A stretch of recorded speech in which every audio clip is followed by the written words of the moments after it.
Hi guys, నేను నిఖిల్ని. ఇక్కడ నేను హర్ష, సంతోష్, మహేష్, శివకిరణ్తో ఉన్నాను. వీళ్ళందరూ మీరు చూశారు, కండువా కప్పుకొని ఉన్నారు. జనసేన కోసం, టీడీపీ కోసం, బీజేపీ కోసం, బేసికలీ మన స్టేట్ అభివృద్ధి కోసం మీరు పనిచేస్తున్నారు. మే 13th రోజు మీరందరూ వెళ్ళి ఓటేయాల్సింది ఎవరికో మీకు తెలుసు. గెలిపిద్దాం, మన భవిష్యత్తు బాగుండేటట్టు చూస్తుందాం. మంచి వాళ్ళు ఎప్పుడు రాజకీయాలకు రావాలంటారు, వచ్చినప్పుడు మాత్రం సపోర్ట్ చేయకపోతే మన తప్పు అవుతుంది. నేను కూడా ఈరోజు చీరాల్లో తిరుగుతూ ఉన్నాను. మా మామయ్య గారు ఏమైనా కొండే గారు ఉన్నారు, అలాగే మా పవర్ స్టార్ పవన్ కళ్యాణ్ గారు, నా ఫేవరెట్ హీరో ఉన్నారు. సో ఆయన కూడా ఇంత చేస్తున్నప్పుడు మనం ముందుకొచ్చి ఓటేయాలి. ఓటేయండి, గెలిపించండి. హాయ్ గైస్, నేను నిఖిల్ని. ఇక్కడ నేను హర్ష, సంతోష్, మహేష్, శివకిరణ్తో ఉన్నాను. వీళ్ళందరూ మీరు చూశారు, కండువా కప్పుకొని ఉన్నారు.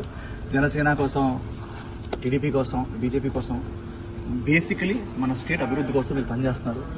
మే 13th రోజు మీరందరూ వెళ్ళి ఓటేయాల్సింది ఎవరికో మీకు తెలుసు. గెలిపిద్దాం, మన భవిష్యత్తు బాగుండేటట్టు చూస్తుందాం. మంచి వాళ్ళు ఎప్పుడు రాజకీయాలకు రావాలంటారు, వచ్చినప్పుడు మాత్రం సపోర్ట్ చేయకపోతే మన తప్పు అవుతుంది.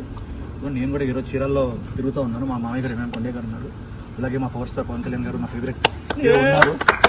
సో ఆయన కూడా ఇంత చేస్తున్నప్పుడు మనం ముందుకొచ్చి ఓటేయాలి. ఓటేయండి, గెలిపించండి.